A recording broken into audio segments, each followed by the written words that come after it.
Are you going to have sex with yourself, or are you not? Here's what we see is most guys are looking at 20-year-old breasts their whole life on porn. I come from a family line of, two grandfathers hooked on porn. My dad had mistresses everywhere. I had 4 girlfriends, sleeping with 3, engaged to be married to 2 of them. Okay, so the problem with porn and the problem with having sex with yourself is that those are related to the...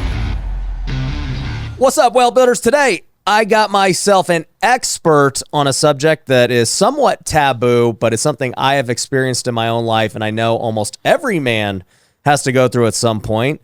And his series is called the Everyman series. His most famous book you might have heard of is called Every Man's Battle on how to break free from porn addiction and lust. And this is a very important topic that I wanted to have an expert come on because I know that many men watching this right now are struggling with this in their marriage, or if they're single. I can tell you it doesn't go away even when you get married, people. So you got to have to learn how to deal with it and deal with the tools. I got Fred Stoeker. What's up, man?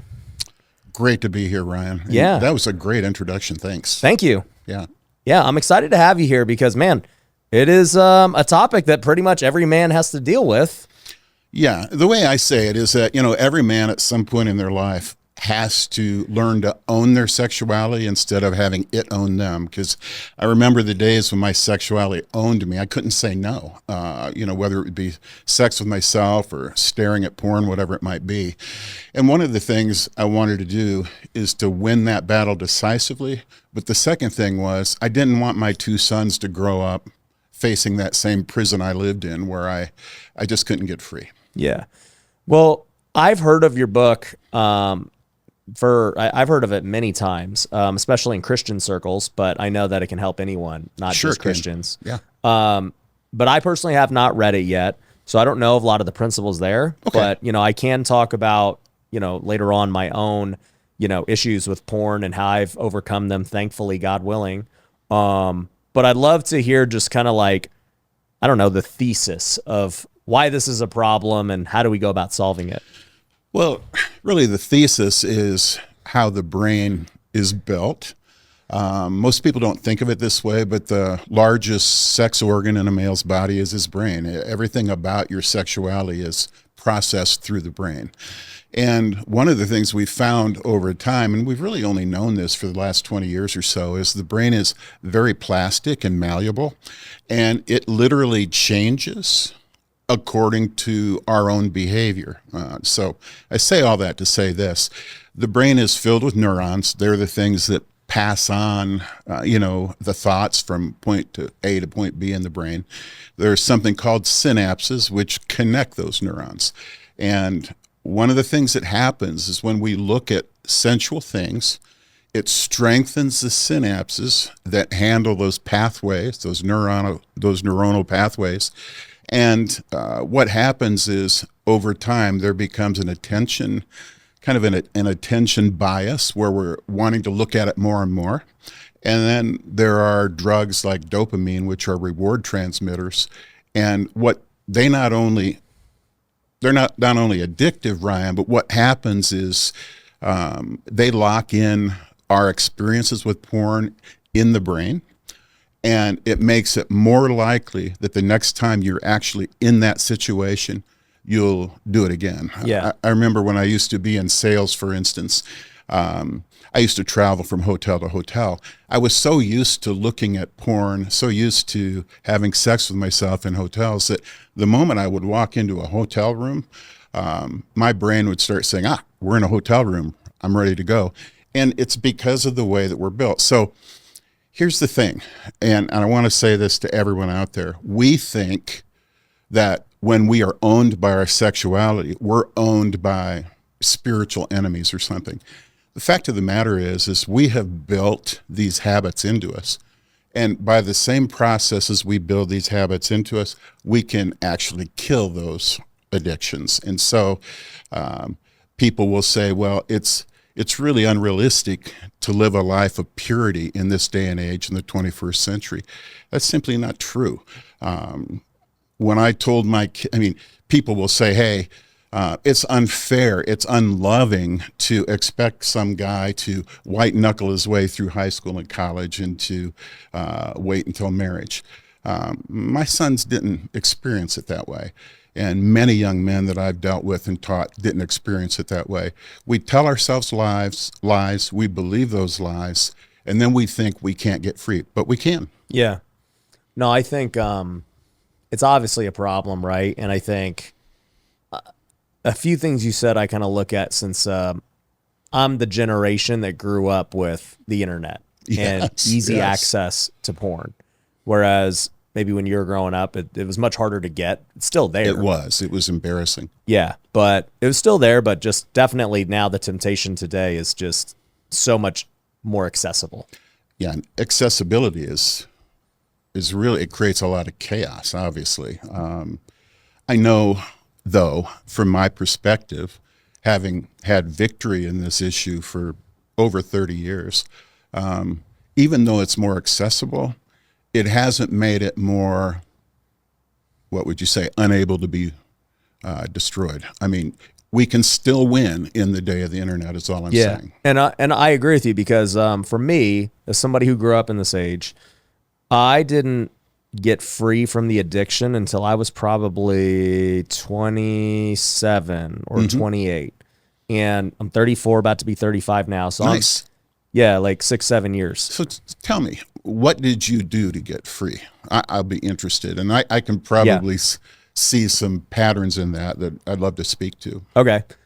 Well, let me just start from my story from the beginning. And I don't know if I've ever shared, I've talked about porn and things, randomly if it's ever come up, but I'll just share my honest truth of what's happened. So when I first, I grew up in the church. So, I knew porn was wrong. I knew I shouldn't be doing it. I knew that, the right thing to do was wait till marriage. So I didn't come from like a broken home of, I just didn't know. Right. Mm-hmm. Yes. And there's lots of people who don't know. So it's not their fault. They just don't know.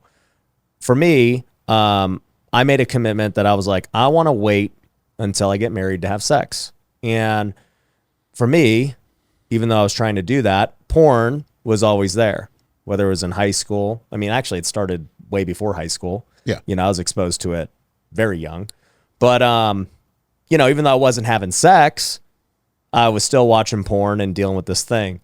And, I actually just continued through that with college, and eventually I get married to Mindy. And, now I'm like, well, dude, I get to have all the sex I want. This is going to be great. Porn's going to go away. And then guess what? It doesn't, right? Like, No, it doesn't. No, it doesn't go away. So if you're somebody who's thinking that and you're single right now, you're in for a reality check.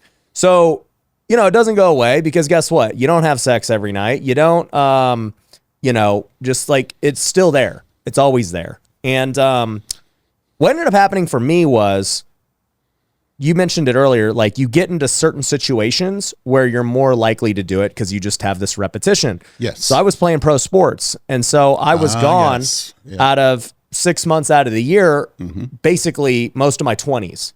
And so, sure, when I'm at home in the off season, I'm less likely to do it. I definitely wasn't perfect. I was still doing it. But when I'm on the road and I don't have my wife and nothing's going on and I'm in hotel rooms by myself or whatever, the temptation was just always there. Yes. It was like a ticking time bomb. And like, I did not want to do it yet. I felt like Paul, where he's like, dude, I keep doing the things I don't want to do yet. I realize my flesh is doing it.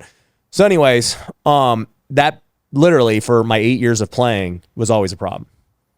And two things ended up happening that finally freed me from it. One, I retired. So like I basically was forced out of the most likely situation to do it. So that happened. So I guess I changed my environment on that front. But the second thing that happened was during a Bible study, this was back in 2017, 2018, can't remember. But during a Bible study, our leader was like, hey, you know what? We're going to actually scrap what we were going to go over. He's like, I feel like God's calling me to address something much deeper. And so he brought up porn. And essentially... And everybody ran from the room. Everyone ran from the room. He's like, how many sinners are there? No, so he was basically like, hey, I want everyone here who's struggling with porn to stand up. and it was the majority of the room. Yes. And these are guys going to Bible study, trying to do things the right way, right? What are the heathens doing? You know, like, I'm like, dude, if we're all this jacked up, what's the rest of the world like, right? So anyways, we all just confessed. And I had never confessed like that in a group setting, in front of everyone, you know, embarrassed, whatever, right? And dude, whatever happened in that moment of like true repentance and confession and everything else, from that day forward, I never once watched porn again. That is fabulous. And I pray that it continues to happen, but like it was like this weight was lifted. I was no longer like hiding shame behind my back and whatever else. And it was like, I don't know. I don't want to say the temptation is gone, but it is very like, it's different. It's not really there. Yes. Yeah. I love that story. And, you know, my first book, Every Man's Battle, as we talked earlier, it's sold over 1 million copies. And there's really two premises in that book. One is that it's the secrecy behind the porn addictions that gives it its power. Right. Because you're thinking, gosh, nobody else is like this. Nobody else is kind of a pinhead like I am, and nobody else is a pervert like I am. And so you don't tell anybody. I actually think the opposite, at least in my generation. I think everyone thinks everyone else does it, and it's not a big deal. Oh, you're right now. Yes. But in your case, as you yourself said, there was a secrecy to that. Yeah. You haven't told everybody else. Yeah. Before that. And so there still is a power. And I agree with you. Everybody else assumes everybody else is doing it now. But at the same time, there's still a secrecy because you haven't said anything to anybody. You haven't repented. You haven't just come clean. And so one of the things I talked about in Every Man's Battle is that when you do come clean before God and before your brothers, it destroys a lot of that power that it has its grip over your throat and just kind of pulling at you. And what's interesting about it is, like, obviously I had tried to repent and everything to God. Yes. And it wasn't until I really like repented to openly. Yeah.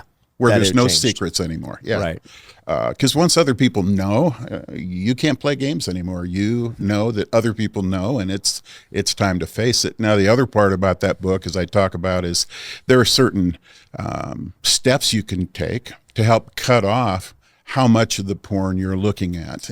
I call it bouncing the eyes, turning away, even from things as simple as the beer and bikini commercials on television and that sort of a thing. I began cutting all of that imagery out of my life. And the wildest thing that happened to me, Ryan, was as I began to cut, I mean, what most of us would say, oh, that's little stuff, you know, racy billboards, whatever. But when I started to cut 100% of it out of my life, my wife began to look like a supermodel to me. I started saying things to her I hadn't said to her in a long time. Yeah. Like, hey, babe, how about tonight? You're hot, whatever. And our sex life changed a lot because I began knocking on her door, so to say, a lot more often. And the wildest thing is she noticed just how much more I was interested in her, and I had never said anything to her. So what I'm trying to say is that we think all of this that we're doing is not costing anybody anything, but you're literally costing your relationship, your marital relationship, when you are spending some of your sexuality outside of the home, okay? And you were doing that, whether it was out, on road trips or whatever it might be. And I would like to ask you this. How has it changed since you've stopped, okay, looking at porn? How has that changed your relationship sexually with your wife? I don't want you to get into details, okay? But I'm just asking, how has it changed your love for her, your passion for her, your connection with her, whatever direction you want to go? Yeah. Well, I'll answer it truthfully. So for me, and like my sex drive, it's very different than hers. Mm-hmm. And so like, if you can't tell, I'm like a go person all the time, right? I know so you're that. Like my thing was always like, oh, well, if she doesn't want to do it tonight, then I'm gonna go get it no matter what. Mm-hmm. That was basically my mindset. So like, for me, I think I've learned much more self-control, right? Where it's like, well, she's not in the mood. I'm not going to go immediately revert to, oh, well, I'm going to go get mine no matter what, you know? Right. So that has definitely changed. So you're more disciplined. Way more disciplined. Yeah. I would say our intimacy is definitely increased because, like you said, I'm not like getting this convoluted idea of what she's supposed to be and, all this, false stuff. Yeah. From the porn. Yeah. So it's definitely helped my mindset. And then, even for her, these last 5 years, we've been more intimate than the first 5 years. We've been married 10 years now. Yeah. And see, the secular psychologists, they will say you need to do more porn in order to get a stronger sexual relationship. Actually, you need to do a lot less. In fact, none would be best, right? Yeah. So I want to jump back to your baseball, your road trips and all of that. I talked to a guy, he used to play at USC, and then he went as high as AAA ball. And I asked him about this when it comes to porn and some of the things that would happen on the road. And I asked him, I said, can you relate to the fact that in the games, he was a pitcher, in the games that you got really shelled, gave up 3 home runs in the first 2 innings and you can't seem to get anybody out. What would happen when you would go back to your hotel room? Yep. Okay. Oh yeah. The worst games is when you really go to porn. Yes. Okay. And you see, that's the thing that keeps you from having porn go away when you get married. Because before we get married, we literally begin to get into the habit of having our sexuality tied to our stress, our wounds, and our emotions. And that is what I focus on most in my newest book, Battle On, Battle Over, because what happens is that we get used to using the sex with ourselves, the porn, the release of the dopamine, the chemicals, to help make us feel better when we're wounded, to feel better when we're weak, to feel better when we're stressed. And you're playing AAA ball, you're trying to get to the major leagues, you get shelled. That's stress. Yeah. Now, doggone it. Career might be over. Yeah. And so what I found in my own life, I was certainly never playing AAA ball. I would have liked to, just like all of us. But one of the things that I found after I got married, and I found that my those sexual bad habits didn't go away. What I found is, first I got my eyes under control, like I talk about in Every Man's Battle, and I literally did. I mean, I cut all that visual stuff out, but I only got about 85% of the way free. And I just like, gosh, where is the total victory? I wanted it badly, but I couldn't seem to find it. And I used to find myself dropping into porn and masturbation and all those things. And I started to really look at my life. When is this happening? And what I found out was, I was a young businessman working on, full commission sales. So it's high pressure. And I did a lot of my paperwork at night after tucking my family to bed. And I would find that it was at night that it would happen. Mm-hmm. And the nights where it would most likely happen were the nights that I was either doubting my manhood, my ability to win in this world of men, or financial pressures. Yep. Okay. And that's when I would fall. And it was at that time where I felt like I finally made that connection between this second vulnerability. Our first vulnerability as men would be our eyes, what we can see and all that, and how we can draw true gratification through our eyes, sexual gratification. But that second vulnerability is how our wounds and our stress is tied to our sexuality. And once we get married, Ryan, there's still going to be times. Those two things still remain. Yeah. And you're so used to using your sexuality to deal with those issues that you take that right into marriage with you. And you can still, I still had a great sex life with Brenda. It wasn't like. Yeah. And that's what I was getting at was porn wasn't killing my sex life, No. though I do know men who it has. Oh, yeah. Of Many course. men where they cannot have sex with their They wife. can't even get any erection. Yeah, because they're so their brain is destroyed. Right. Yeah. Right. But what I'm trying to tell people here is that, see, you get into that situation, it becomes your habit to deal with stress, to deal with wounds. I had a lot of father wounds. My dad was well, the easiest way to say, just a real grouch to me. And it goes much deeper. But the thing is that I'm so used to dealing with that those wounds and stresses still come with me. And until we literally learn how to handle stress and wounds without using our sexuality to medicate it, we're going to continue to stumble over time. I'm not saying you're going to, because it sounds like you've got a real handle on it right now, but there's a lot of us that until we go, oh, look at this connection, we really never fully get free. And here's the thing. I wanted 100% freedom. And until I made that connection, I couldn't get freedom. And here's what I find when I talk to guys. Most guys never make that connection that their stress and their wounds are tied to their sexuality. And so they spend their lives with self-talk like this. Ugh, I'm a rotten Christian. I'm a pervert. I'm no good. Okay, when in reality, none of those things are true. The only thing that's true is the bad habits that you haven't made the connection on. Yeah. And that's why I wrote the book, Battle on, Battle Over. Got it. So a few things you said that I can give my own perspective on. So the first is the eyes. And I think that 100% it's true, right? For most men, they're scrolling on social media. They see some girl. They're like, oh, great. That triggers whatever in their mind. Bing, bing, bing. For whatever they want to do later. Right. Right? Exactly. So, if as much as people love social media, it's like, if that's your trigger, your problem was billboards and TV commercials. Yeah. Today, the problem is social media. But it's always the eyes. Yeah, it's always the eyes, right? Yep. And so I think so many guys, if you're struggling with porn, you're going to have to stop watching this podcast probably. Or actually, no, the podcast would be good for audio only. But, you don't want to watch clips on Instagram because it's probably just filled with all this different crap that is just going to continue to keep you imprisoned. Yes.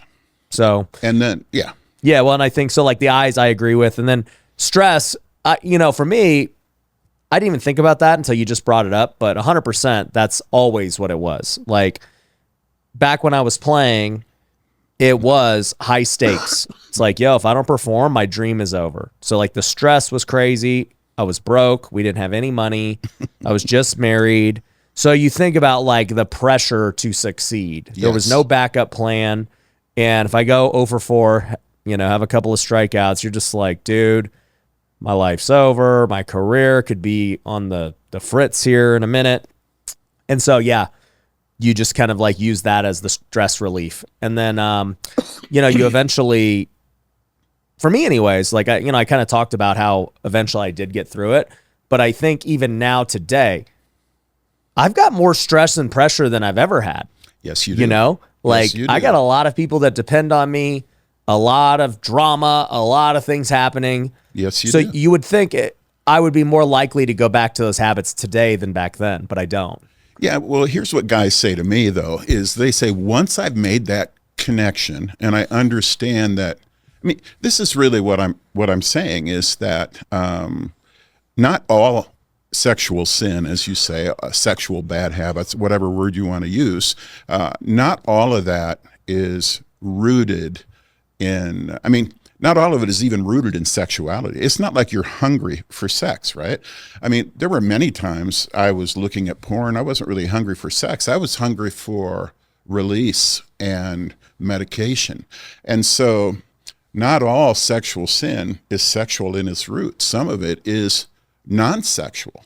And until you make the connection and say, okay, there are non-sexual triggers to this, it's very difficult to, when you're a man in your kind of a stressful situation, to fully break that habit. I was talking to a guy the other day who I write about actually in chapter 2 of my book, Battle on, Battle Over. And this is what he told me. He said, now that I see that there's a connection, a non-sexual connection to this, now when I get under pressure at work, and he runs his own business, a really strong business, not as strong as yours, but still a good business. What he said is, when I feel this pull towards porn, this is what I say to myself. This isn't even sexual. This is just a non-sexual pull because of my stress. And then he just moves on. He realizes what the root of it is, and he's strong enough spiritually, he's strong enough as a man to just say no and to move on. Yeah. And that's what I'm trying to do with guys, because, we live our whole lives, Ryan, with these lies, this self-talk saying, oh, I'm no good. And well, for heaven's sakes, you're built in God's image. Get up, understand what's behind this, and then move forward, and you'll be fine. And that's what it's such a wonderful thing when I can write a book like this that can take something that most men never make the connection on, and suddenly they can make the connections and get free and change their families. Yeah. I would say for me, the triggers were, you said like 85%'s the eyes. It was probably the opposite for me. Yeah, and it's different for different guys, but I think we all have both vulnerabilities. For sure. Tell me more about it. Well, I just think even, I'm saying, guys, stay off social media if like that triggers you. I was never a social media guy, even though that's all I do now. Like I make content for a living, but I don't consume it. Like yes. I'm not on, even to this day, you ask my wife, I never was freaking scrolling, watching crap. I never cared. So that never triggered me as much. Now, granted, it's not like it never not did, but more so, it was always just stress. Right. And, now today, like I said, I got more stress than ever. And I'll tell you, I never thought, if I'm being honest, I was like, I'm just going to deal with this the rest of my life. And that's just kind of is what it is. Like, I'm going to go good spurts where I'm able to like stay away from it. And then I'm probably going to fall back into it for a little bit. And like, it's just always going to be this teeter totter. And what's crazy is, I don't want to tie breaking free to like success in like my life and career, but it's crazy. The moment I like broke free from it, like my career and everything just started to take off because I didn't have like this bondage and shame and all this stuff anymore. Like my business career, it's weird because I exited one stage of my life, which I thought was going to be what defined me in baseball. I retired, was released from this bondage of whether it's identity in baseball, whether it's the stress and all this stuff from porn, to then the last, 6-7 years, my life is significantly better. I've got 3 beautiful kids now. The businesses are big, social media, the fame, all the things you could imagine from, like, let's just say a worldly perspective, but even, spiritually and everything, I don't have the shame and the guilt that I had before. Yeah, which takes up room in your head, for one thing, right? I mean, and I have more clarity now. Exactly. Yeah. Exactly. Now, here's another thing, and I'm going to probably say something here that you're not expecting, okay? Okay. But here's the deal. I think sexuality has become so tied to manhood in this day and age that it really messes up our thinking. But here's what I think is the actual truth about manhood.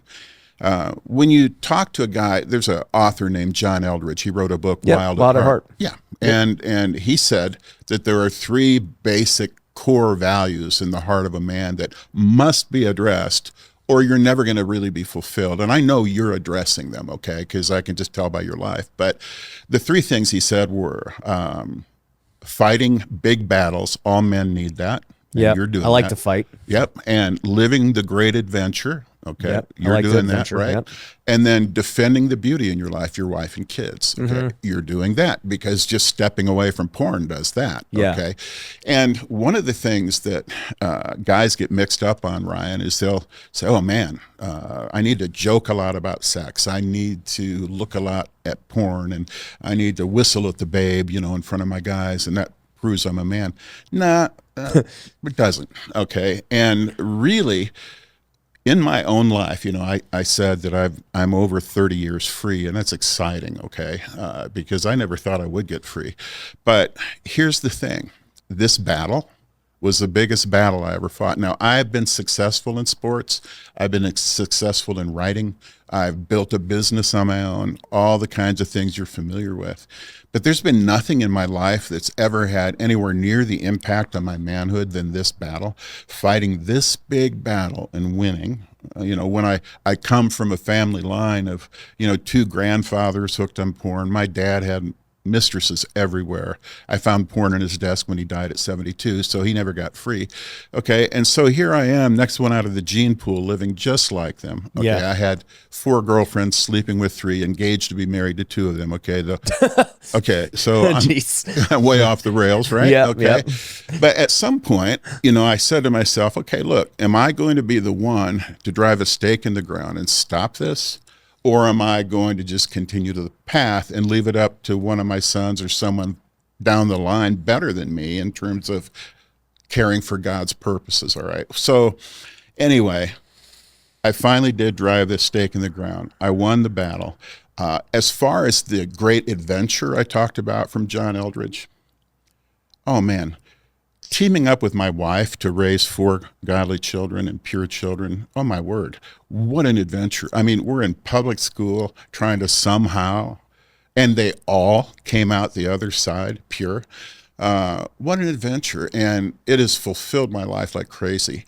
And then defending my wife so that she knows that whenever I go into prayer, I don't have secret sin hiding or sabotaging what we're trying to do together. And she knows that none of her kids are ever going to find checking my computer. They're never going to find porn, right? So all I'm saying is that when we really think about manhood, when we really think about becoming who we're meant to be, we need to really view our sexuality not as something to really heavily partake in so we can show we've got hair on our chest and, big genitals, whatever we think we're doing. Okay, what we need to do is say, look, owning my sexuality defines my manhood. If I own it, my manhood is defined because I've won that battle. And I have to say, Ryan, you impress me. Okay, because you recognize that once you won that battle, it changed everything. Mm-hmm. And you've been able to move forward without being dominated by that and to be able to focus all of your efforts on being successful in life and in business. And actually, there are anthropological studies that show wherever Christianity goes and where people begin to start really controlling their sexuality, those cultures flourish until they get heavily involved in sexuality. Like the Romans, at first they weren't, but then they did, and then they collapse. This is something that's not only true for individuals, but for entire cultures. Yeah. Because so much energy is spent in chasing that sexual. Oh, I remember when I was playing, I would just see guys on Tinder and other things for hours and hours a day, just searching for what they're going to do tonight. And like, I'm thinking in my mind, like I was busy building my business. Like, seriously, I mean, I'm already married. I'm not looking for girls. Like, I was flipping houses while I was playing. Mm-hmm. And so I was looking for deals and all this stuff. You can go ask anybody who played with me back then. And everyone else is like looking for their next hookup tonight.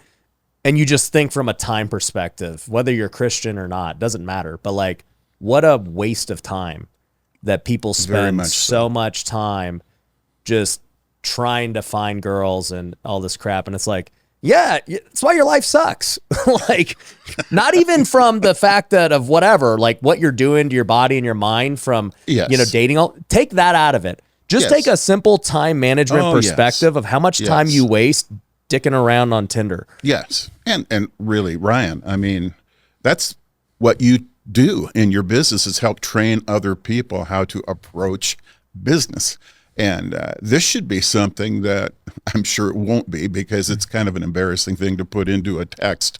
But I mean, this really is something that they need to understand about. And it's probably a good topic for your podcast for just that reason, because if they want to be successful, they can't be running around. It's time management. Yeah, it is. Yeah. It is.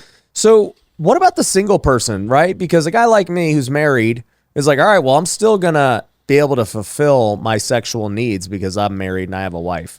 What do you do when you're single? Well, here's the thing. Single men, of course, it's harder, okay, because you don't have anyone you can go to that's sort of approved release, right? But I look at it from my son's perspective, okay? First of all, most of us these days look at sexuality falsely. It's a lie. And it's this, that sexuality has to be fulfilled in the same way that hunger and thirst have to be fulfilled. Not so. If you don't drink water for 48 hours, you're dead. You're in the grave. If you don't eat food for, 40 days, you're dead. You get thrown in the grave. If you don't have sex for 40 days, who cares? I mean, you're alive. You can still do your work. You can still flip houses, all of that. Okay. Yeah. So I think the first lie is that we think that our sexuality has to be fulfilled. Okay. I know my oldest boy, Jason, you would love Jason. Okay. He's not an athlete like you and I, but he is a warrior. Okay. Yeah. And he looked at it, and this is what he said to me. He said, Dad, look, if God has called us to be free of all this sexual stuff, it must be possible to do, and I'm going to find out how to do it. All right. And he did. And my younger son too. Neither one of them ever got hooked on porn or masturbation before. Well, one of them's married, one isn't. He's still single. Okay. He's still not fulfilling his sexuality like we talk about. He's not looking at porn. He's not masturbating. He's not releasing. Okay. And the thing we need to understand is that God built into us a release.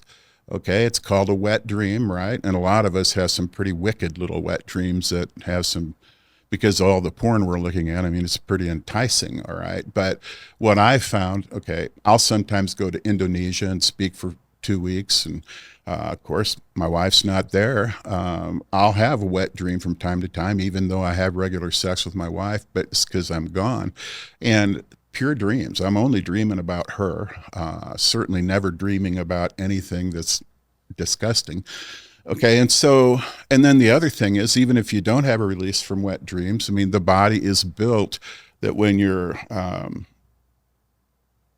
sacs get filled with sperm, okay, they don't just they don't blow up, right? They eventually just reabsorb the old sperm and new sperm's made. So the first thing I want to say is we live this lie, all right? The second thing is my sons, what they did is that they were very careful with what they did with their eyes, Ryan. I mean, they don't go on social media and look at gunk, okay? I asked my son once, he was at Iowa State, son, what do you do with all these girls who are running around with nothing on? And he said, Dad, I've learned to deal with women from the neck up. I don't look at that. And I can have great relationships with them, laughing, joking, just being right next to them.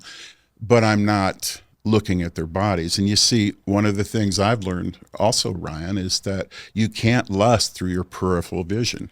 You can't. When I was in my battle, I tried. I mean, I'm trying to figure out where are all the boundaries. And Right. my sons have found that to be true. Here's another good story for you because it's a sports story. My younger son was a football player, and he asked me one time in 8th grade, hey, can you teach me how to lift weights? So we started to go.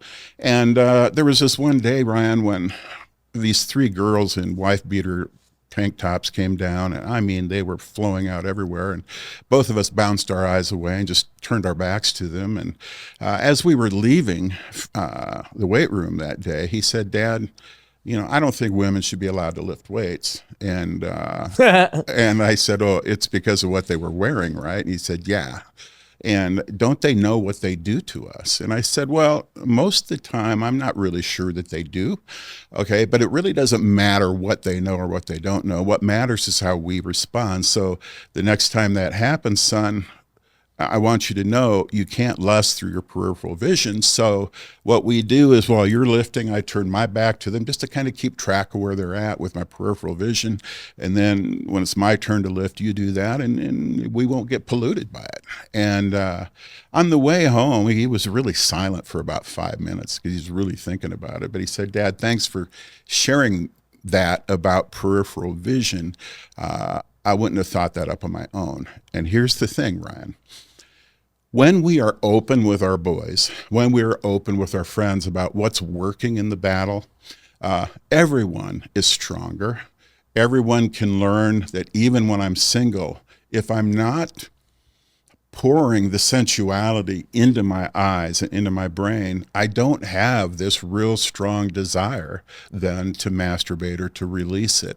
A lot of the stuff that single men struggle with, they do to themselves. Yeah. All right. And so now in Battle on, Battle Over, in the last part of the book, I literally have, a chapter for single men. I have a chapter for divorced men, I have a chapter for single women. So we don't ignore the struggles of singles, but I want people to know, I mean, obviously, all of us, Ryan, at some point in our lives, we have to be celibate. Yeah. Okay?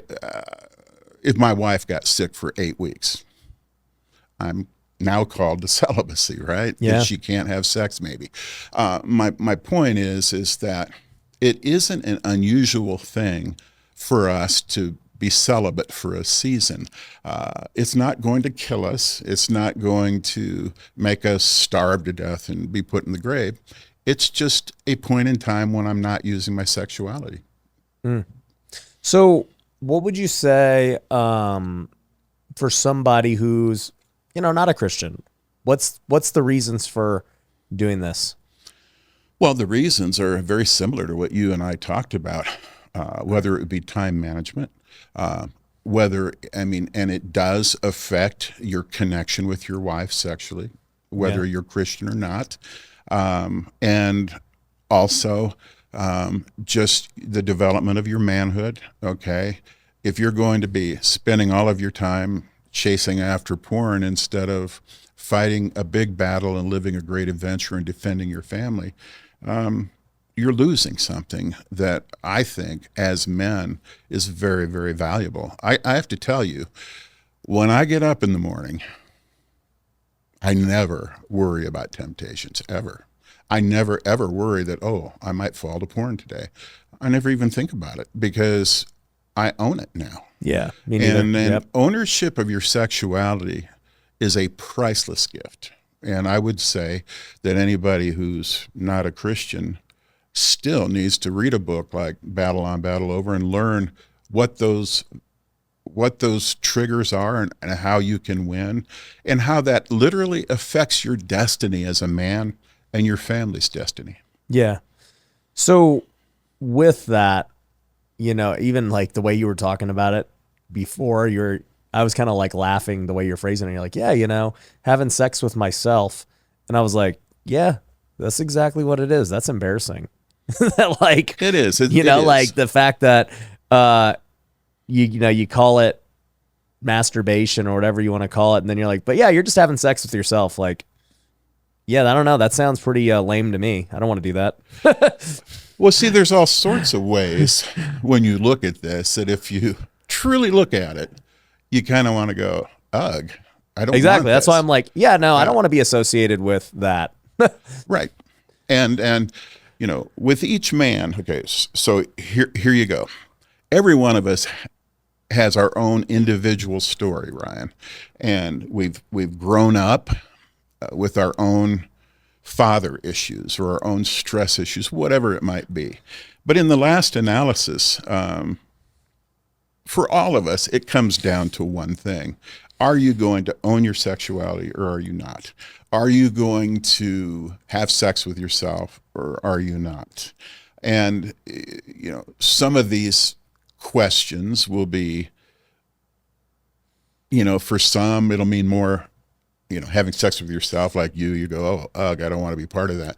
I think most of us feel really strange after we've had sex with ourselves. It doesn't feel the same. Yeah. And here's the reason why, and most men don't know this either. We actually have two pleasure centers in our brain. One is what I call the appetitive pleasure center. It's the one that's tied to dopamine. It's the one that's tied to the and when you're thinking about getting onto porn and you're thinking about getting on your computer, it's that almost lustful side of it. And then there's the other pleasure center, which is supposed to be your primary pleasure center, which is what I call the kind of the consummation pleasure center, where it's tied to epinephrine and endorphins and that feeling of peace that you have after you've had sex with your wife, that feeling of oneness where you can talk to your wife better in those moments at any other time of your life. All right. The problem with porn and the problem with having sex with yourself is that those are related to the appetitive, lustful pleasure centers. And you train your mind to have to go to that in order to find sexual pleasure. You're focused on intensity, all right? And that's the thing that causes ED in 20-year-olds and 30-year-olds, okay? Because they've changed the literal mental pathways so that instead of that consummation train station, so to say, being primary, everything shifts to the other one. And unless their wives are dressing like porn stars and doing all the things porn stars do, they can't get to the top of the mountain. They can't even get an erection. And so that would be another thing I would say to people that are not Christians, is that whether you're Christian or not, when you start taking part in porn and start changing the pathways of your mind to be more focused on intensity than on intimacy, you're going to wreck your ability to meet with your wife in a connective way. That's peaceful, loving, and intimate. Let's talk about that. So, what do you do if you're a guy who maybe your wife's, and I'm not speaking for myself, so I want to make this clear, but based on what you're talking about. For her sake, right? Yeah, for her sake. But what if you're a guy who's got one of these wives who's, I don't know, for lack of a better word, not putting out? No, I got it. Like, what do you do? That's actually a great way to say it. Yeah. Okay, well, so here's the thing, Ryan. A lot of times women aren't, as you say, putting out, because their husbands are having sex with themselves with porn. Because their husbands are idiots. Okay. No, and I was going to bring that up. I'm like, you're usually the problem of why you're not getting sex from your wife. Almost always. Almost always. Yeah, no, almost always, Ryan. And, I didn't want to bring up the conclusion, but No. you hit it already really quick. Yeah, but the thing is that it is very natural for a wife to want to have sex with her husband. Okay. A lot of times, because we see a lot of women that aren't doing that, we say, oh, these women are frigid, or they're jerks, or, all they think about is themselves, whatever, Karens. Yeah. Actually, generally they're fearful and having to take on more roles in the family than what they should have to, because their husbands are all off chasing after mistresses or porn or sex with themselves. And women can sense that in bed. I hear this from women all the time. I'm having sex with my husband. He's on top of me. I'm looking up at him, and I can tell his mind is somewhere else, thinking about somebody else's breast, somebody else's body that he saw on a porn screen. Yeah. Okay. Can you imagine how destructive that is to her desire to want to have sex with her husband? Okay? Yeah. So we need to first of all understand that as we are giving part of our sexuality to other women out there in the cyberspace harems that we've developed, okay? Yep. It's killing our wives, okay? But the other thing is that what we've also found is that the battle for purity is never just a man's battle. It's best fought and won as a couple, okay? So a lot of times what we say is every man's battle is actually every couple's battle, because here's the thing, Ryan. When I counsel men, if I counsel just the guy and the woman is kind of being a Karen and doesn't want to be part of the counseling and says he's a pervert, that's his problem, okay, I have success, maybe a 40% success rate. But if the wife actually saddles up with us in counseling, I have almost 100% success rate in getting the guy free. All right. Yeah, And because so, she's working with him too. yeah, and she's starting to understand the things that trigger him. Yeah. She's starting to be able to fulfill his needs in different ways. And in Battle On, Battle Over, there's a huge section where my wife joins me and she begins to talk about, okay, this is a wife's responsibility in this battle. This is why she needs to, as Ryan would put it, put out. Okay. Yeah. And if you will, you can have the marriage of your dreams, wives. Yeah. Okay. Yeah. The other thing I would add to that, it goes back to it's usually the guy's fault. And I would agree. It's like, dudes, if you're, okay, look, you were, when you're trying to go date, you're trying to be desirable, right?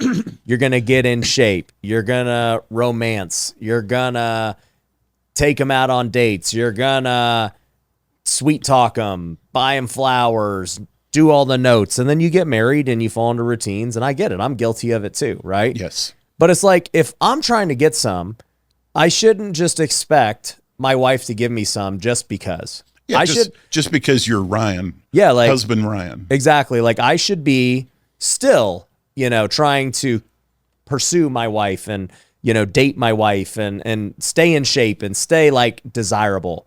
Like she should want to have sex with me because of the things that I do, and yeah, I am her husband. So like there's that element of it already, but still like, the moment you just start expecting people to do things for you and you don't put any effort into the relationship or anything, like what do you expect? Dead on arrival. That's what I expect. Yeah, dead. Yeah. Yeah.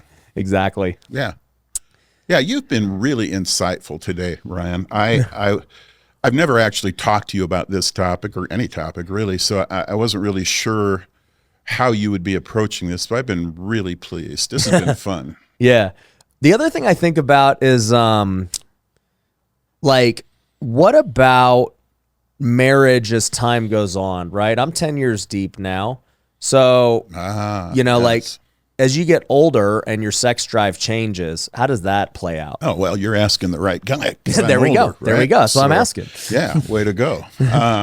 Here's the thing. Okay, when I was your age, I used to read this scripture that used to say, and I should memorize it because it's a really interesting scripture, but what the scripture says is that you're supposed to take joy in the breasts of the wife of your youth. Song of Solomon? Yeah. Actually, that's in Proverbs, but there's another one like it in Song of Solomon. So, but what it's, I used to read that and I used to go, I guess that's going to be one of those self-discipline things because once I'm 80 and she's 80, her breasts aren't going to be that great looking, right? Hey, we got technology, but yeah. Yeah, but yeah, not in my bedroom. But the thing is I always thought, okay, this is going to be something I'm just going to just have to obey this, okay? Yeah. And just through self-discipline, just take joy in that.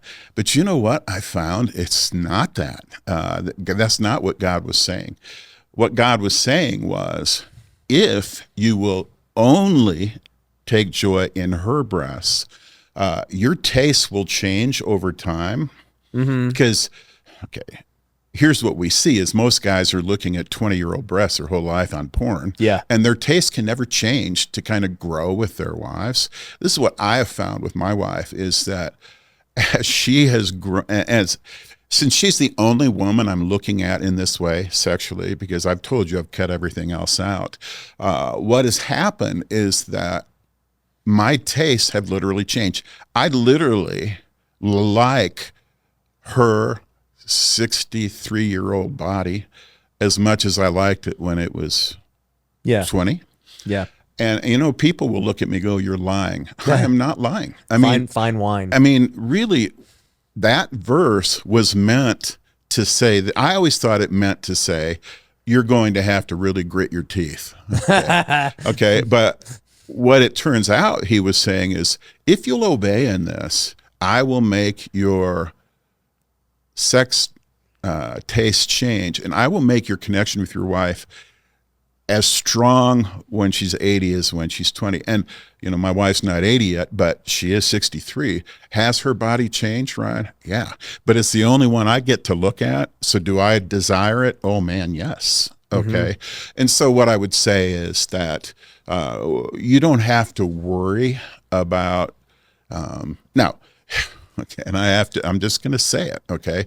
Am I as virile as I used to be? No. Okay. Have I ever had ED? No.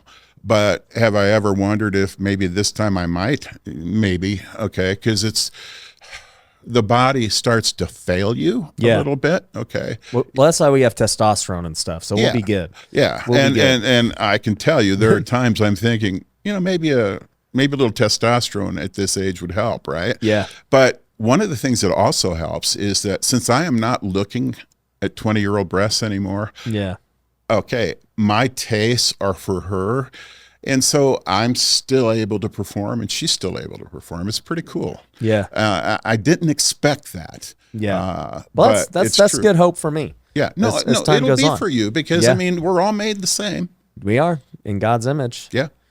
So I guess the final thing I want to just talk about then is like what is a step-by-step guide for what somebody's listening to us right now. They're like, I get it. Congrats, dudes. You guys conquered it, man. And I know I shouldn't look at stuff. I've heard that before. Maybe the stress thing is new. They didn't realize that. But like, is there like a guide? I know the book, and we'll link to the book down below.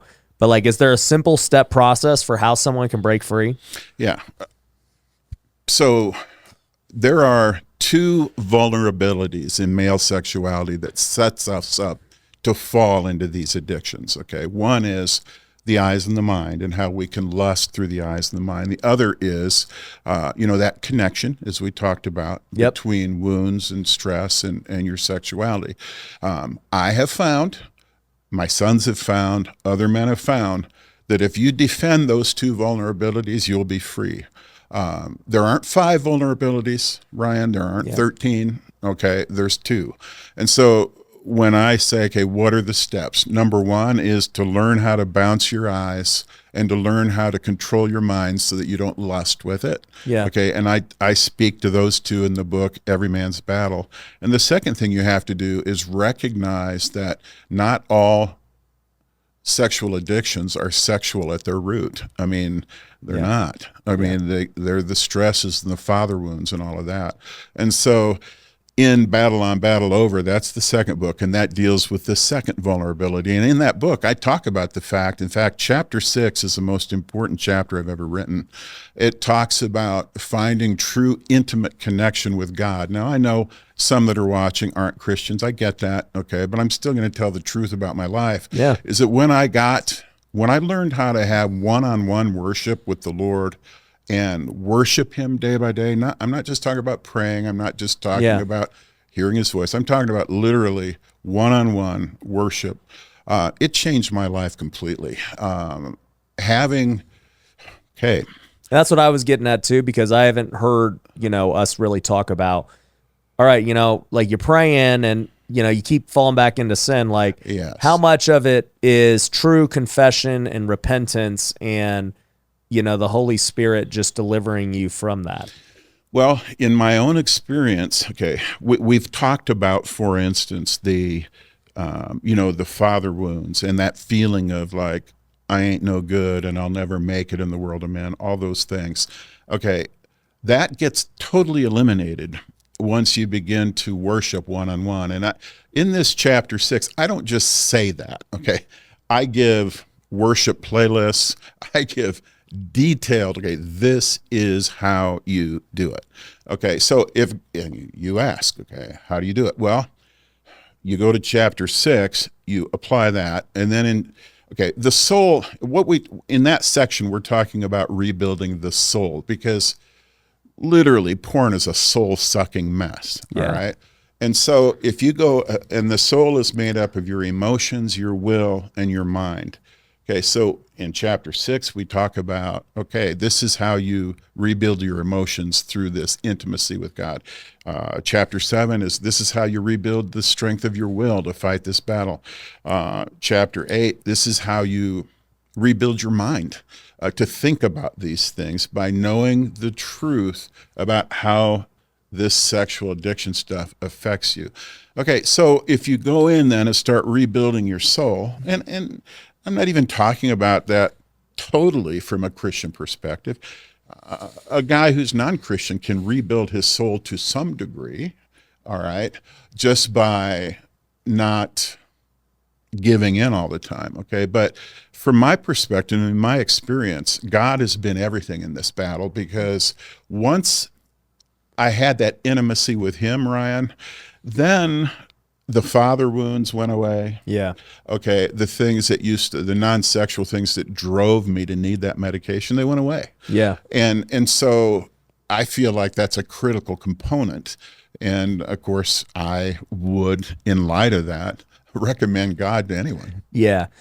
Here's what I'll say to it is, if you're not a Christian, you can absolutely conquer porn on your own with everything, we're talking about, with guarding your eyes, with, figuring out like the stress association for what triggers you.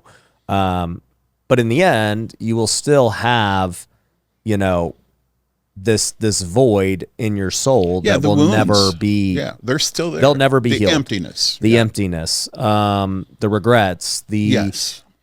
And here's the thing too. It's like everything you've done to this point is still going to be with you. You're going to carry that, like this big sack of potatoes you're carrying everywhere of like, dude, you slept with all these girls. That will affect your marriage. Yeah. You've watched this much porn. That will affect your marriage. And that's always going to be carried with you unless you give your life to Jesus. Yeah, because then it gets forgiven. It's forgiven. Away. The weight is released. And none of us are perfect by any means. You were engaged to 2 girls at once. Yeah. Right? Like that's funny to me. I'm like, wow, really? So yeah, I know. It's crazy. But all that gets released and you're like, dude, I know what I did. I know that I don't deserve to be forgiven, but boy, am I thankful that I am. Yeah, and now you're new. Yeah, you're made new. We kind of laugh at me back then, okay? Yeah. But in another sense, I'm not him anymore. And so it doesn't really bother me. No, not at all. Yeah, but at the same time, it's an important story because it lets people know where I was and what God can do to take you to somewhere new. Yeah. I always like to think, man, if I can't laugh at myself from even last year, like how dumb I was to now what I know, then I'm not growing. Yeah. Right. And you're not very humble either. Yeah. I'm like, dude, I did not know what I thought. Like I was an idiot. But no, Fred, man, I think, dude, everyone, we'll link to, your books down below so everybody can get that. But it's an important conversation. It's very taboo. People don't realize how big of a problem it is. People don't realize how much destruction it causes because it's like it's not hurting anybody, but it is. Yeah, and the thing I want to say just for women before we close here is that, women, they're not as weak when it comes to the eyes and the mind, but with the father wounds and the stress, they have the same addictive drives, the same non-sexual clause in them. And that's why we're seeing for the first time in history that women are being sucked into sexual addictions in ways that's never been true before. Yeah. Because these new streaming porn things, what happens is they'll put these romantic storylines in the middle of all this porn. It hooks the women into watching because they love romance. But then they find out that the sex with themselves provides that same medication that it does with the guys. Yeah. And then they get hooked. Yeah. So women, same thing applies. Yes. But anyways, guys, hopefully you liked this episode. If you did, if you feel empowered, let us know in the comments, and I'll catch you on the next video. Peace.